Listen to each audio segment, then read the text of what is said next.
Baik, untuk senyawa flavonoid,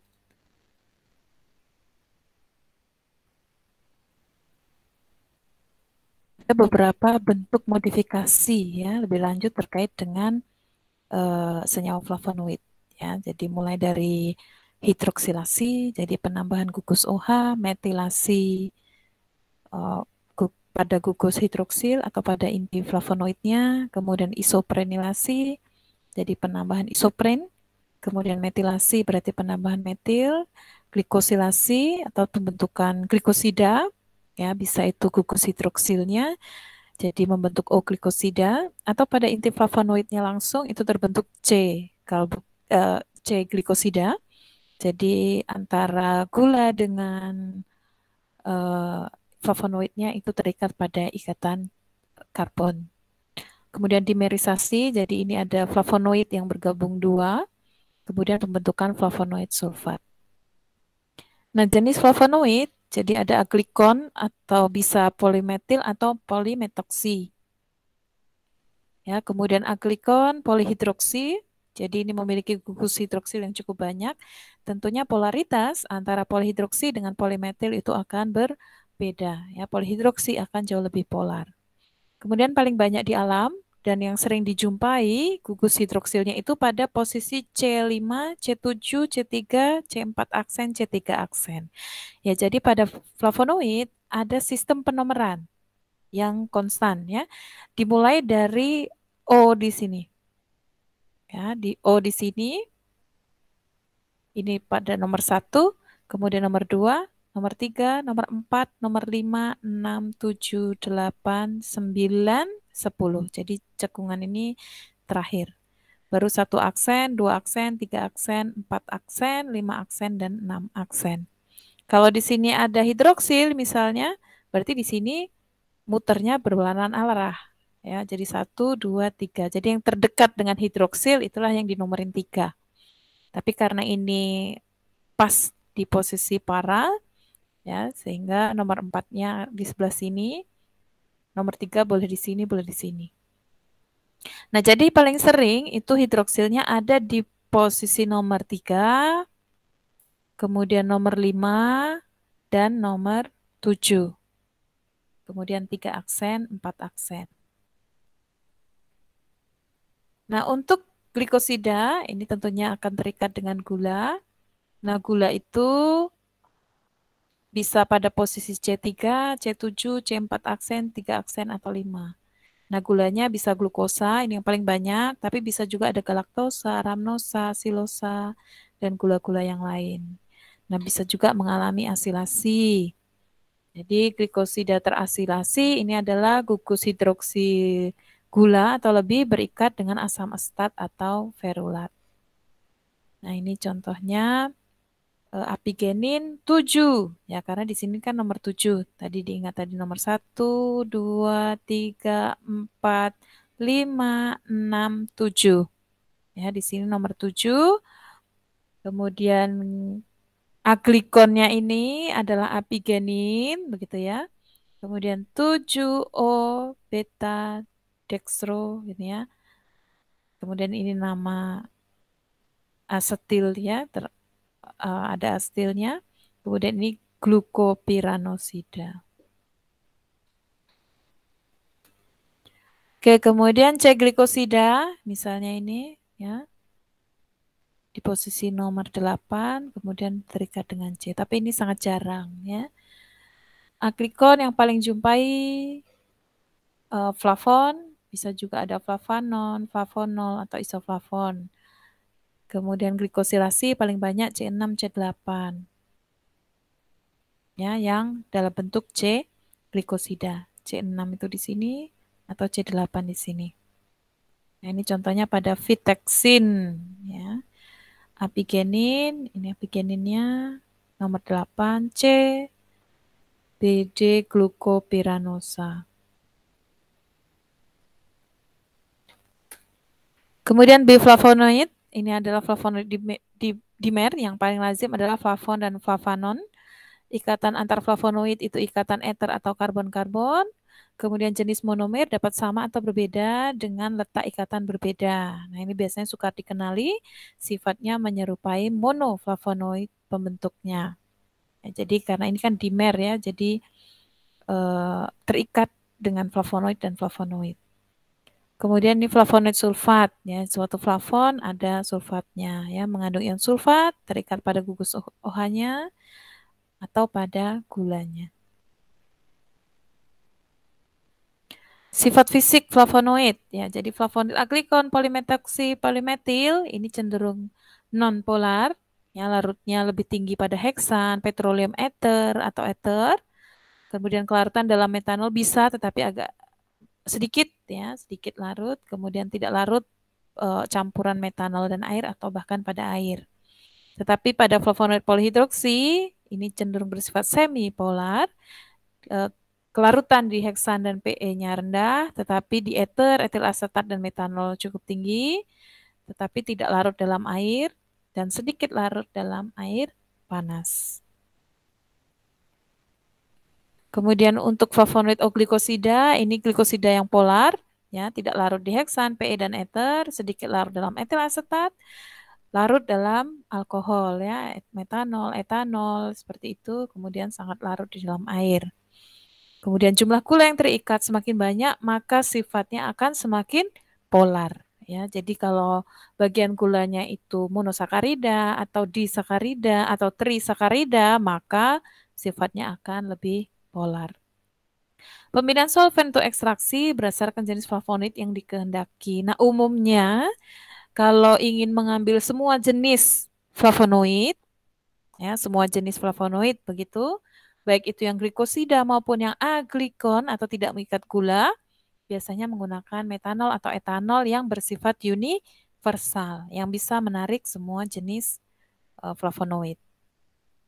Kemudian sifat kimiawi flavonoid mampu bereaksi dengan logam berat, sama seperti sifat senyawa fenol pada umumnya. Nah, ini pada bagian apa? Mana? Yaitu ortodihidroksi atau hidroksil yang dekat dengan karbonil.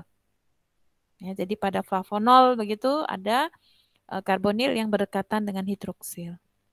Mempunyai sifat seperti senyawa fenol pada umumnya, yaitu bisa terionisasi menghasilkan ion H+, kemudian nanti bisa diidentifikasi dengan basa, NaOH atau amonia. Kemudian dapat dihidrolisis yang mengikat gula, ya, yang mengikat gula. Jadi mudah dihidrolisis dengan asam, ya, ada dengan pemanasan jauh lebih cepat, ya, sehingga produk hasil hidrolisisnya apa? Ya tentunya nanti aglikon, flavonoid dan gulanya. Kemudian flavonoid C glukosida ini tidak bisa dihidrolisis. Kemudian ada uji sinoda, pada uji tabung ini sering dilakukan, ya. Sinoda, Shibata atau Willstatter, sama saja namanya. Jadi ini untuk mendeteksi inti benzopiron, ya, benzopiron di sini. Jadi mereduksi karbonil.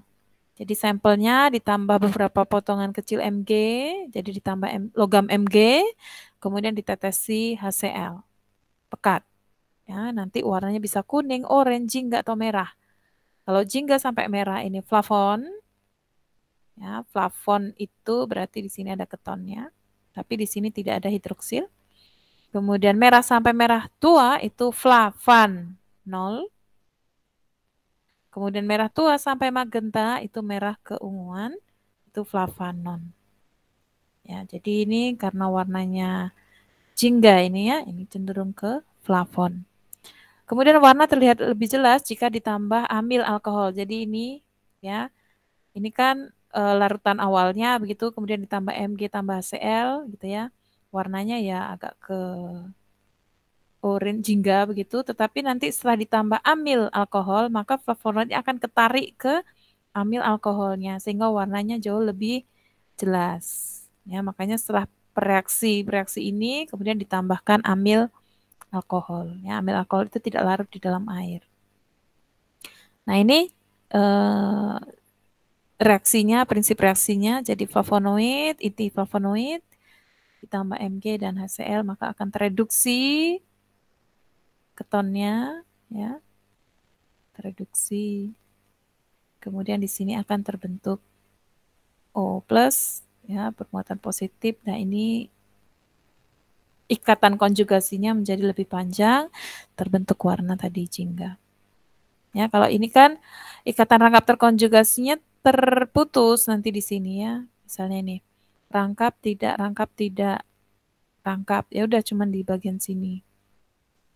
Ya, atau kalau mau dilihat dari sisi ini, rangkap, tidak, rangkap, tidak, rangkap, tidak, rangkap.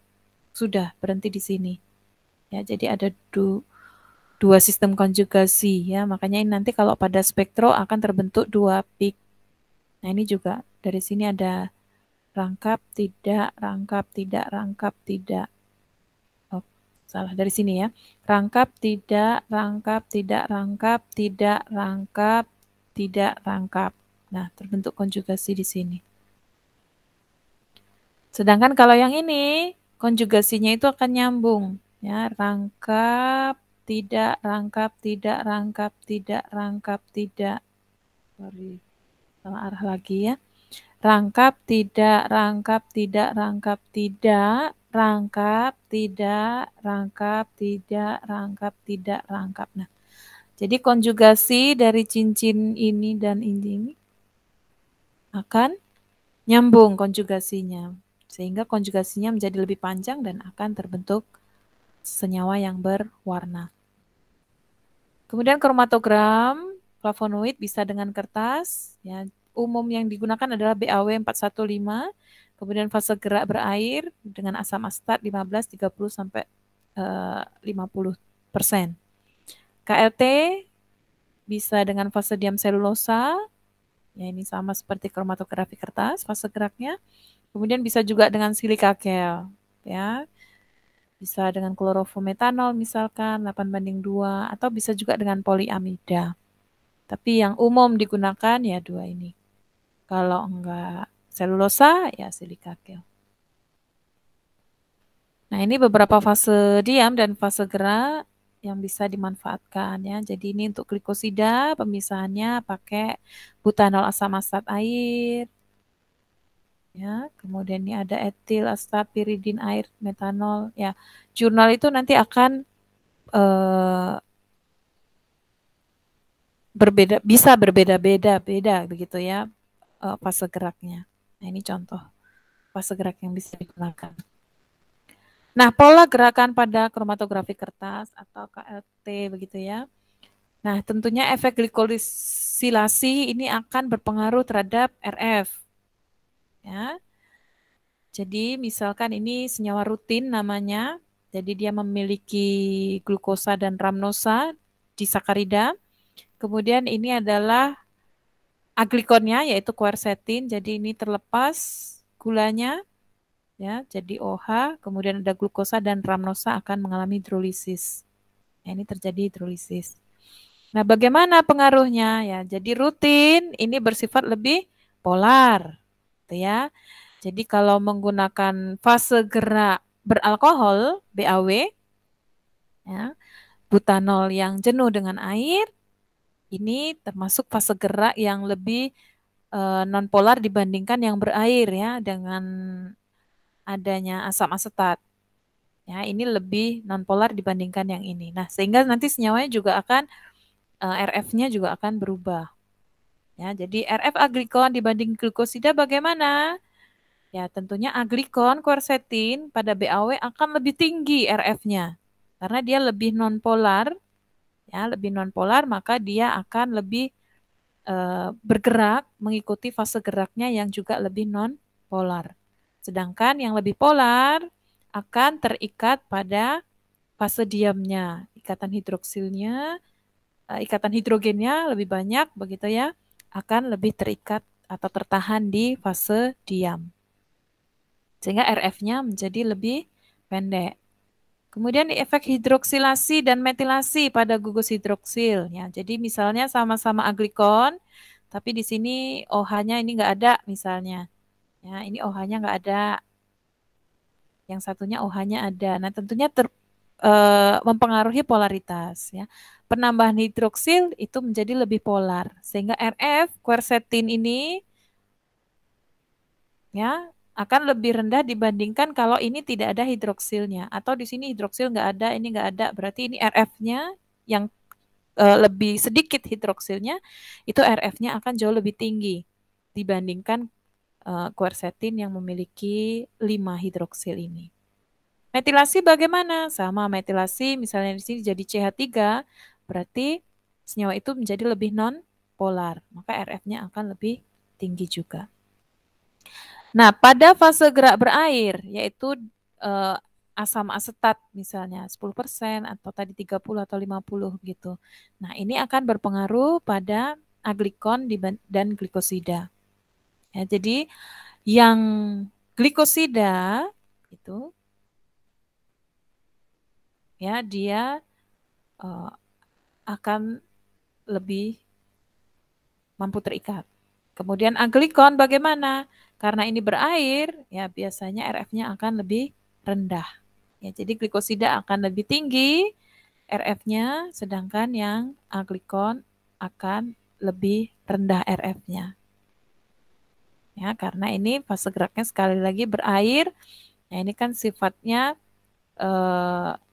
glikosida jauh akan lebih terikat kuat pada fase geraknya, lebih bisa berikatan hidrogen pada fase geraknya, sedangkan yang quercetin ini lebih tertahan di fase diamnya. Ya, RF-nya akan lebih rendah. Kemudian fluoresensi flavonoid. Nah, kebetulan flavonoid ini memiliki pola dan sudah ada teorinya atau konsep bagaimana fluoresensinya, dan itu digunakan untuk identifikasi ya. Jadi flavonol atau glikosidanya yang mengandung gugus OH bebas pada C3, ini C3-nya bebas begitu, maka fluoresensinya akan kuning. Ya, tetapi ada perkecualian ya, quercetagenin itu berbeda warnanya. Nah, di sini ya, ini OH, ini akan berfluoresensi kuning. Tetapi pada saat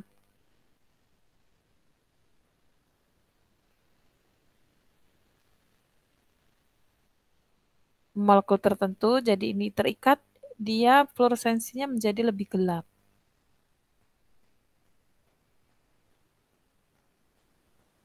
Ya. Kemudian, nah ini ya, flavon atau flavonol. Oke, yang ini tadi bedanya ya. OH ini akan kuning, tapi kalau di sini OH semua begini, ini ada ketambahan OH di sini, maka akan coklat. Kemudian flavon atau flavonol yang mengandung gugus hidroksil pada C3 yang tersubstitusi. Nah, ini warnanya coklat gelap. Ya, ini coklat gelap. Nah, ini kalau di sini ada gula misalkan. Nah, ini akan berwarna coklat gelap.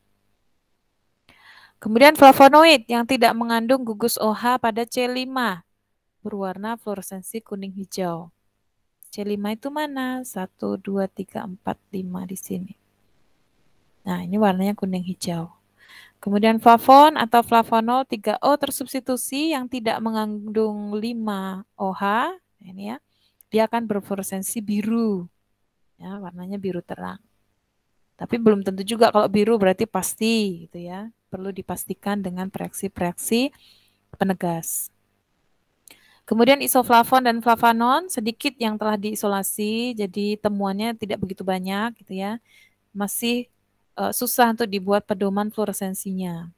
Kemudian senyawa auron berfluoresensi kuning, baik itu pada UV atau visible dan berubah menjadi merah terang jika diuapi amonia. Nah, ini auron di UV 36 kuning terang, tapi setelah diuapi amonia menjadi warna merah terang. Kalkon berfluoresensi coklat hitam, tetapi pada visible dia kuning. Setelah diuapi amonia itu menjadi merah. Nah, ini contoh kromatogram yang disemprot ya. Ini sudah disemprot dengan bereaksi sitroborat, ini rutin kebetulan ya. Meskipun tadi rutin itu kalau di UV 366 itu gelap, tetapi pada saat sudah disemprot dengan sitroborat ya terbentuk kompleks. Ya, ini kan prinsipnya terbentuk senyawa kompleks. Pada saat dilihat di UV 366 terlihat fluoresensi yang terang juga. Ya. Ini kalau dengan AlCl3 ini juga sama, dilihat di UV 366 terbentuk senyawa kompleks dan bisa dilihat di UV 366. Kemudian sifat flavonoid pada spektra UV ini khas sekali dan sudah ada pedoman umumnya dan ini bisa digunakan untuk mengidentifikasi. Ya, spektra flavonoid terdiri dari 2 pita, nah, sehingga menyebabkan dia ada 2 puncak. Ya, pita 1 itu dari sinamoil, ini yang sinamoilnya. Ya. Kemudian cincin A ini benzoil yang dari jalur asetat biosintesisnya. Kalau yang ini dari jalur sikimat. Ya, cincin B, ini cincin A pada benzoil, ini cincin C biasanya. A, B, C. Ya. Cincin B itu pada sinamoil, cincin A itu pada benzoil. Nah, ini pola benzoil. Ya, ini menjadi pita 2. Kemudian ini sinamoil kalau ini dipotong, krek gitu ya. Seperti ini. Kalau ini pada benzoil yang sebelah sini, yang ini kalau dipotong seperti ini sinamoilnya. Pita 1. Nah, ini polanya gitu ya, isoflavon, kemudian flavanon, flavon, flavonol, kalkon, auron, antosianin. Ini sudah sampai ke visible kalau antosianin itu. Dia sudah berwarna molekulnya. Kalau yang ini flavon-flavon biasanya warnanya kuning arahnya. Ya, sudah mulai berwarna. Kalau yang antosianin ya bisa merah, ya, biru begitu, tergantung pH. Jadi pada yang khas itu ya, nih pada flavon dan flavonol begitu ada 2 puncak seperti tadi. Nah, ini ada rentang serapan di UV ya. Flavon itu pita 2, itu di area ini pita 1 dan seterusnya. Ya. Kemudian hidroksilasi ini bisa menyebabkan pergeseran batokromik pada pita 1. Ya, kita lihat pita 1 itu adalah yang disebabkan oleh sinamoil. Ya, sinamoil itu di 300-an. Ya. Nah, ini bisa bergeser. Batokromik itu pergeseran ke panjang gelombang yang lebih panjang. Kemudian metilasi dan glikosilasi pada gugus hidroksil menyebabkan pergeseran hipsokromik dari pita 1. Ya, jadi ini contohnya flavon, ini ring pita 1-nya. Kalau flavonol, nah ini berubah sekitar 26, ini 27. Nah, ini misalnya ya, 7 hidroksiflavon. Nah, ini lambda max-nya di 252 dan 307. Tapi apigenin, nah ini ada ketambahan hidroksil, maka akan menyebabkan pergeseran batokromik. Ya, ini 336. Ini tadi 307. Kemudian quercetin, ini bedanya di sini ada hidroksil lagi, jadi 370. Kemudian rutin, ini ada glukosidanya, ya, jadi lebih berkurang ya dibanding aglikonnya. Nah, ini 370, yang ini kalau terikat berkurang nanti panjang gelombangnya.